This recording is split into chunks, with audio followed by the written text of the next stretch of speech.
Hello dear students, welcome back to a YouTube channel. आज का हमारा ये लेक्चर प्रोबेबली सेकेंड लेक्चर है for our class 12 students. Before proceeding towards our chapter, I just want to inform you that from the competitive exams POV हम solutions chapter को liquid solutions के नाम से पढ़ते हैं। And why is it so? It is because कि यहाँ पर हम जो solute use करने वाले हैं, it can be either of solid, liquid और गैस। अगर हम सॉल्यूट के फिजिकल स्टेट की बात करें तो वो लिक्विड भी हो सकता है, सॉलिड भी हो सकता है और गैसियस स्टेट में भी हो सकता है। लेकिन जब हम सॉल्वेंट के स्टेट की बात करते हैं डियर स्टूडेंट्स, तो यहाँ पर हम सॉल्वेंट को हमेशा लिक्विड स्टेट में ही यूज करेंगे। दैट मीन्स कि जो सॉल्यूशन आपका होगा उसका फाइनल स्टेट जो होगा that will be in your liquid state, right. और मैंने आपको सॉल्यूट और सॉल्वेंट के बीच डिफरेंशिएट कैसे करते हैं अनलेस एंड अनटिल वो आपको क्वेश्चन में मेंशन्ड है या नहीं है, तो इसके लिए आपको मेरा पहला लेक्चर देखना होगा जिसका मैंने लिंक जो है आपको डिस्क्रिप्शन बॉक्स में दे दिया है। तो don't forget to subscribe our channel, और पहला लेक्चर अगर आपसे मिस हो गया है तो फर्स्ट लेक्चर को जरूर देखिए। ओके, तो यहाँ पर हम जो सॉल्वेंट यूज करेंगे वो हमेशा लिक्विड स्टेट में होगा और इस वजह से जो हमारा सॉल्यूशन बनेगा उसका फाइनल स्टेट हमेशा लिक्विड स्टेट पर आएगा।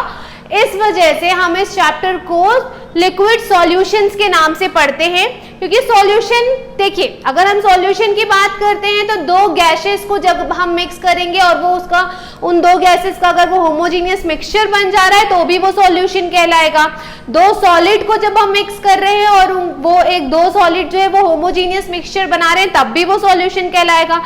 लेकिन from the competitive exams point of view अगर हम बात करें तो हम इस चैप्टर को लिक्विड सॉल्यूशंस के नाम से जानते हैं। ओके, और मोस्टली हम जो यहाँ पर सॉल्वेंट का इस्तेमाल करेंगे वो वाटर ही होगा। इसका मतलब हम इस पूरे चैप्टर में मेजरली एक्वस सॉल्यूशंस के बारे में ही पढ़ेंगे।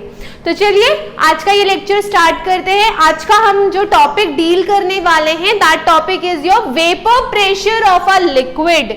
नाउ अब आप बोलेंगे कि ये तो बहुत ही इजी सा टॉपिक है, इसको पढ़ने इसमें इतना हम क्या पढ़ सकते हैं कि इस लेक्चर में हम मैम जो है वो सिर्फ वेपर प्रेशर को डिस्कस कर रही है। तो let me tell you dear students कि अगर आप कॉम्पिटिटिव एग्जाम्स की तैयारी कर रहे हैं और आप अपने आप को पूरा डेडिकेट कर चुके हैं कि आपको किसी भी हालत में कॉम्पिटिटिव एग्जाम्स क्लियर करना है, चाहे वो JEE हो या नीट हो, तो मैं आप लोगों को एक बात बताना चाहती हूँ कि अगर हम कोई भी टॉपिक को डील कर रहे हैं या पढ़ रहे हैं तो आपको उस टॉपिक को पूरी डेप्थ तक जाकर पढ़ना है, उस टॉपिक के पीछे के कंसेप्ट को पढ़ना है, क्योंकि आपको कॉम्पिटिटिव एग्जाम्स में जो क्वेश्चंस है वो डायरेक्टली उठकर नहीं आते हैं।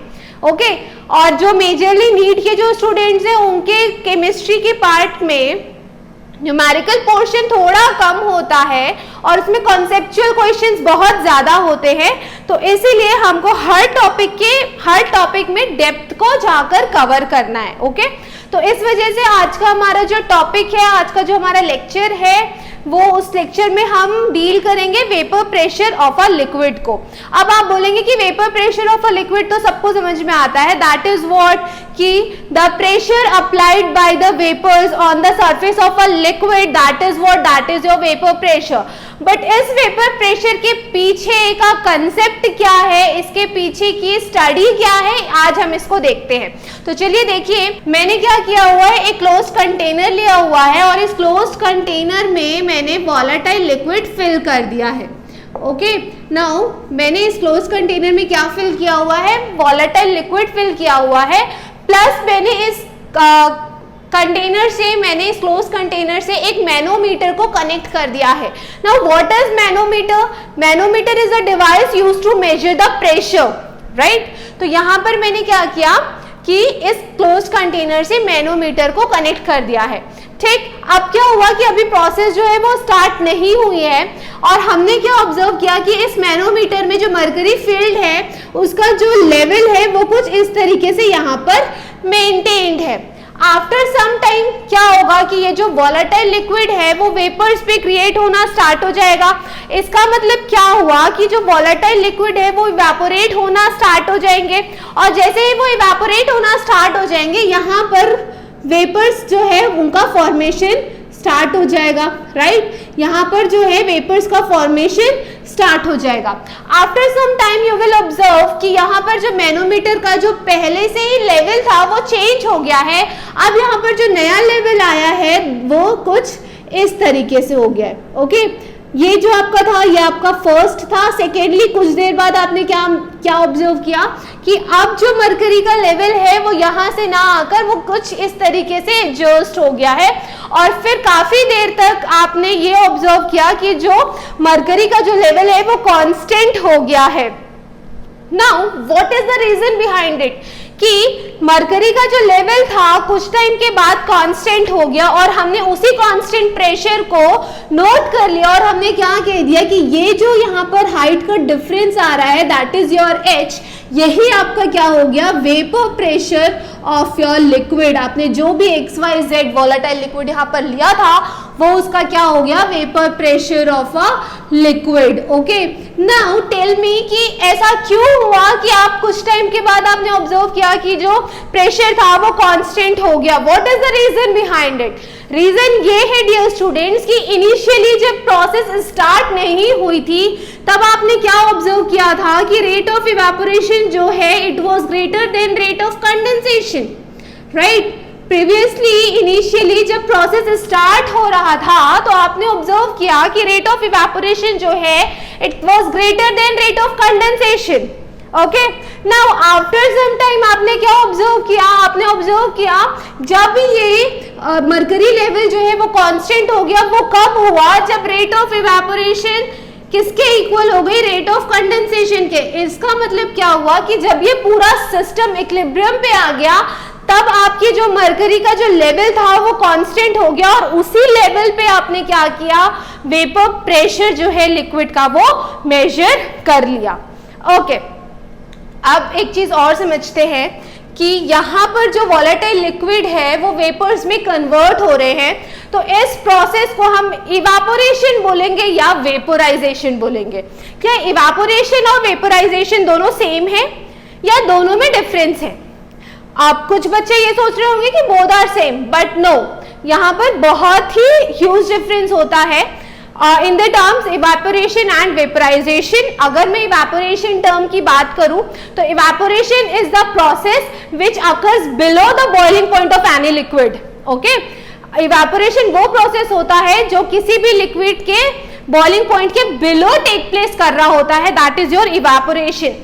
वहीं अगर हम वेपोराइजेशन की बात करें तो अबव द बॉइलिंग पॉइंट अगर किसी लिक्विड का वेपर में कन्वर्ट होने का जो प्रोसेस हो रहा है that process is your vaporisation. I hope you people are clear with the term evaporation and vaporisation, okay.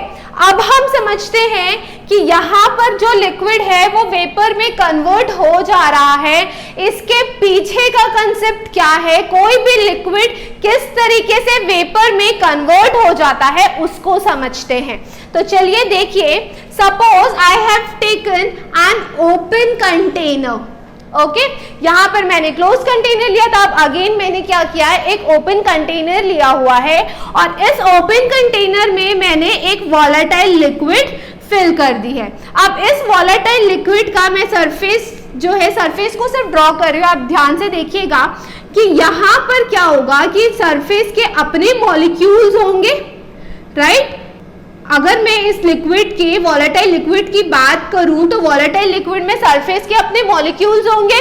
अगर मैं इस सरफेस मॉलिक्यूल्स की बात करूं तो हर सरफेस मॉलिक्यूल किस डायरेक्शन में फोर्स लगा रहा होगा? डेफिनेटली डाउनवर्ड डायरेक्शन में फोर्स लगा रहा होगा वो, है ना। हर मॉलिक्यूल जो है वो डाउनवर्ड डायरेक्शन में फोर्स लगा रहा है। क्यों? क्योंकि नीचे भी पूरे तरीके से लिक्विड फिल्ड है ना, और नीचे के जो मॉलिक्यूल्स होंगे वो ऊपर की तरफ फोर्स लगा रहे होंगे, है ना। चलो अब देखते हैं, कुछ ऐसा इमेजिन करो कि मैं इस पूरे लिक्विड में उस सबसे मिडिल वाले मॉलिक्यूल की बात करती हूँ, ठीक, वो मॉलिक्यूल की बात कर रही हूँ जो इस पूरे लिक्विड में सबसे मिड में एग्जिस्ट कर रहा है। अगर मैं इस मिड वाले मॉलिक्यूल की बात करूं तो इस मिड वाले मॉलिक्यूल में क्या हो रहा है कि इसको हर तरफ से फोर्स मिल रहा है, हर चारों डायरेक्शन से। चारों डायरेक्शन से उस मिड वाले मॉलिक्यूल को क्या मिल रहा है, फोर्स जनरेट हो रहा है। और इस वजह से इस वाले मॉलिक्यूल की अगर मैं नेट फोर्स की बात करूं तो ये इसका नेट फोर्स क्या हो जाएगा डियर स्टूडेंट्स, डेफिनेटली जीरो हो जाएगा, क्योंकि वो सरफेस के लिक्विड के मिड में एग्जिस्ट कर रहा है। Hence it will be the bulkiest molecule of any volatile liquid और एनी लिक्विड, राइट। अब ऐसा समझते हैं कि आपको पता है कि अगर गैसेस के जो मॉलिक्यूल्स होते हैं उनमें काइनेटिक एनर्जी होती है, राइट। और अगर हम उन गैसेस मॉलिक्यूल्स में थोड़ा सा भी टेम्परेचर अप्लाई कर दें तो वो हियर एंड देयर मूव करने लगती है because of kinetic energy present in them, right. तो ठीक वैसे ही काइनेटिक एनर्जी लिक्विड मॉलिक्यूल्स में भी प्रेजेंट होती है। यहाँ पर क्या होगा कि ऊपर के जो सरफेस के मॉलिक्यूल्स है वो डाउनवर्ड डायरेक्शन में फोर्स लगा रहे हैं, एज वेल एज उसके नीचे वाले जो होंगे वो भी डाउनवर्ड डायरेक्शन में फोर्स लगा रहे होंगे, और नीचे के जो मॉलिक्यूल्स होंगे वो अपवर्ड डायरेक्शन में फोर्स लगा रहे होंगे, और इस वजह से उनके बीच क्या होगा, कोलिजन होगा, right. And because of this collision molecules के बीच की जो काइनेटिक एनर्जी है वो बहुत ज्यादा बढ़ जाएगी और स्पीड ऑफ मॉलिक्यूल जो है वो भी इंक्रीज हो जाएगा, है ना। तो जैसे ही कॉलेज, अब देखिए ये सारे प्रोसेस जो है वो वन बाय वन करके साथ में ही टेक प्लेस होते चले जा रहे हैं। कैसे कि सरफेस के जो मॉलिक्यूल्स है वो डाउनवर्ड डायरेक्शन में फोर्स लगा रहे हैं, बाकी के जो नीचे के मॉलिक्यूल्स है वो अपवर्ड डायरेक्शन में फोर्स लगा रहे हैं। इसकी वजह से सारे मॉलिक्यूल्स के बीच कोलिजन हो रहा है। कोलिजन की वजह से क्या हुआ, स्पीड ऑफ मॉलिक्यूल जो है उनकी स्पीड जो है वो बढ़ गई। जैसे ही ये सब प्रोसेस जो है वन बाय वन करके पैरेलली होते चले जा रहे हैं तो क्या होगा कि एक मॉलिक्यूल जो है दूसरे मॉलिक्यूल के बीच जो उनका अट्रैक्शन फोर्स है वो ब्रेक डाउन हो जाएगा, और जैसे ही उनके बीच का अट्रैक्शन फोर्स ब्रेक डाउन हुआ तो ये वाला जो मॉलिक्यूल है वो वेपर के फॉर्म में ऊपर चला जाएगा, ठीक। फिर जैसे ही ये वाला मॉलिक्यूल ऊपर चले गया वेपर के फॉर्म में तो नीचे वाला मॉलिक्यूल आकर उसकी जगह ले लेगा, और इस तरीके से कोई भी लिक्विड जो है वो वेपर्स के फॉर्म में कन्वर्ट हो जाता है।